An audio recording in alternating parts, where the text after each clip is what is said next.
what is our open science policy at CNRS. So I am responsible for that at CNRS. We try to provide open science policy and also to have concrete action to take care of this open science policy. So our open science strategy at CNRS is explained in 2 documents now, and I've brought some of in the paper versions that you may have in your booklet. There is a CNRS roadmap for open science and a CNRS research data plan. So you can also find them on the website. So this is very important to be supported by an open science policy, and I think that was explained also at the level of the government of India and the government of France before I do. So our roadmap has 4 main pillars, but today I will focus on the objective of 100% of publication in open access and reusable. About the sharing of research data, I think Laurence Elkoury, working with me at CNRS, will explain where we are. We want also to develop and promote the use of text and data mining, but it's a large subject in itself. And I will also explain how we started to reform individual assessment for researchers at CNRS. So in our roadmap for open science at CNRS, the objective given by the CEO was to get 100% of publication in open access and that are reusable, signifying we get our rights on these papers. So where are we today? Starting for publication of 2017 and looking now at publication 2023, you can see the behavior. There has been a large increase between 2017 and 2020, and now we are at a stationary level at about 80% of open access publication. We are articles which are published in the common units CNRS with other partners like universities. In the same time, we also analyzed the open access for researchers, which was hired by CNRS, and in 2020 we started to get almost 100% of publication which are in open access. So I just want to illustrate that it is possible. And how was it possible? It's because of the use of our Open Archive HAL that will be described this afternoon by Benedict, and also a strong policy in favor of Open Archive. It's not that we explain to the researcher and that they came along to deposit their article. We have to make it almost mandatory. And how was it possible? Each researcher at CNRS has to fill in a report each year, and then it became mandatory if he wants that his publication is taken into account. He cannot fill the form by hand, or by hand I've said also on the computer, but he has to first deposit his manuscript on the Open Archive HAL, and only when he has deposited the manuscript, then the article will be taken into consideration in his report. So if he doesn't do it, it will not blame him, but he wants that his employer know what he has done, so the researcher did it. And so you see, I will not comment very in detail this curve, but it's starting in 21, which is the creation of HAL, and looking at 2020, you see a very huge increase because of this action. So we are happy that we get almost 100% of publication in open access of CNRS, but this is not the end of the story, because it's only CNRS and it's only a very small amount of publication in the world. But and also the main problem remains the the cost of APC at CNRS and everywhere. I think you have already mentioned this, but I want to mention that at CNRS, each year we look at what we have paid, which means that the authors paid by themselves the article processing charge to make their publication in open access. And what you see in this curve is that now in 2022 we have about 3.6 million euro of article processing charge paid. But what is more important is that in 5 years the amount has doubled. It's plus 100% of the cost, and it will not stay there. It will continue to increase, because nowadays it's not so many articles that pay by article processing charge, but it will increase. And for example, if we look into detail into the publisher, you see that the publisher MDPI, which is a more recent platform of a native open access, which means if you want to publish there, you have to pay. There is no other way.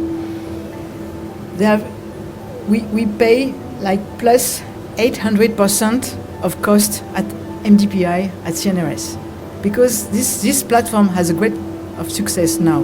So it's really a problem for us. So the conclusion for us is that this model, that open access is linked to article processing charge, it's not possible. First, it's non-affordable. Even for CNRS, we make a projection that if all articles have to be paid by APC to be in open access, in the long term, we will multiply by 3 the cost of the subscription and so on. So it is not possible. Then it's not ethic, because you have to pay to be published. So of course the editor wants more and more publication because they get more and more money, and this in the end decrease the quality of publication. It was already mentioned by Maran before, and it will exclude a lot of countries that will not pay such an amount of money. And I want to insist, this is another slide, same said in another fashion, but I would say that it's not only the question of individual paying APC, because even if you include your APC in the transformative agreement, you will pay them, because maybe it's a little less than if you pay directly, but it's still a big amount of money. It is included, so you pay more of the subscription. So you can have the feeling that it is limited as a cost, but in the long term it will not, because the APC, they increase every year. So it's clear that we have more and more a platform of mandatory payment of APC.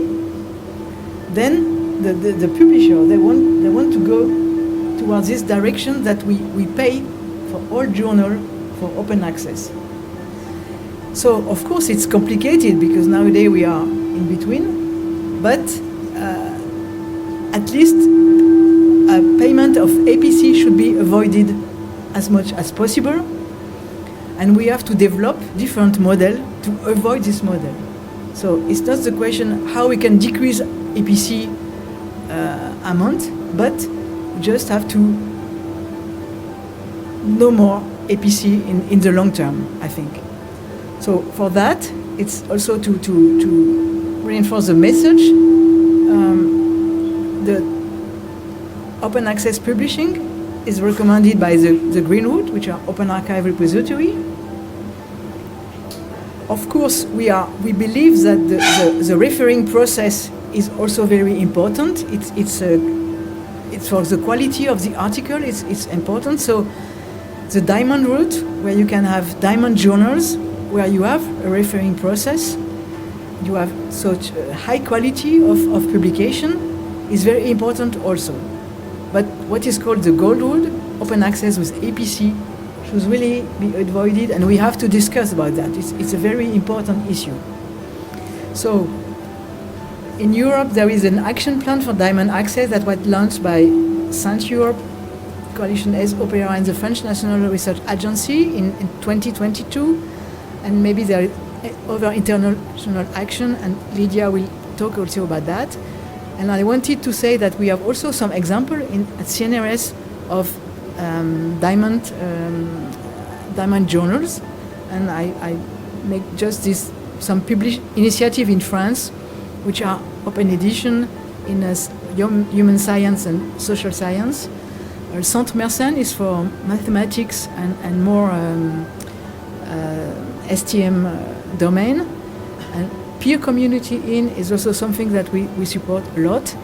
And the model of overlaid journals, which are linked to the Open Archive repository, Epicence is a very interesting model, and it will be presented by Raphael also this afternoon. So I will not go into this detail. So the action plan for diamond, as I say it again. And finally, the last point I want to mention is that we will not be possible to have diamond journals that are very used, very famous, if we do not change also the assessment for research. So it's another crucial issue that was already said and that we will discuss in the future, but I will just illustrate example of what we have done at CNRS. And there is two reasons why there is an urgent need for reforming research assessment. First, it is a break for the development of open science, because everybody says, I want to publish in Nature and in so very prestigious journal, otherwise I'm not well evaluated. But also, I think everybody is convinced that it doesn't help to have the excellent quality of research in the long term, because what I said, you have to, if you publish more and more, the quality decreases, less paper are rejected, and so on. So it has to be a reform also for the quality of research. And it follows the declaration of San Francisco, DORA, that was signed by CNRS in 2018. And the clear message, I will not comment this, but maybe what we have started, we have put on the table 4 new principles for research evaluation at CNRS.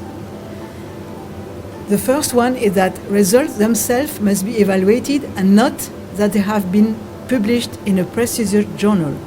Otherwise, you just follow the publisher and they make the evaluation for you.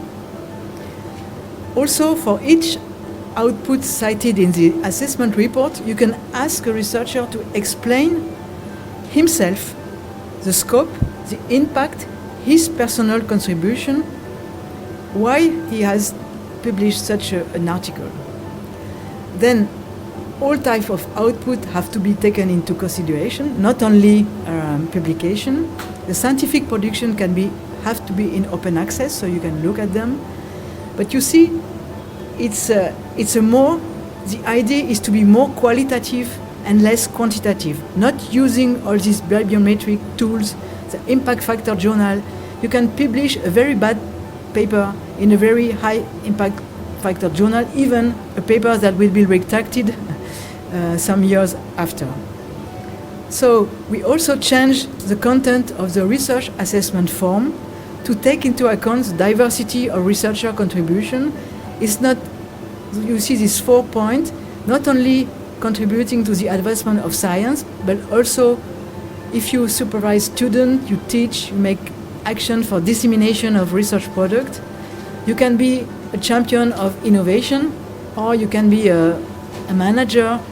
This has to be taken into account. Of course, you don't need to be the 4 at the same time, but it's preferable to be the best one on one point. So I came to my conclusion. I want to summarize what I wanted to say. So CNRS has a lot of institutions also in France, have a strong involvement for open science. The open science policy is open science policy consistent with what is going on in Europe and in France. So we increase the open access for publication. I put the number for France because but it was 80 for CNRS and 100% for a researcher hired by CNRS, just to say that it's possible to achieve. Our major problem, which is not the major problem for everybody, I guess, is the use of article processing charge, because this model of author pays will not, it will certainly always increase the cost of accessing to publication, and this is what the big publisher wants us to go.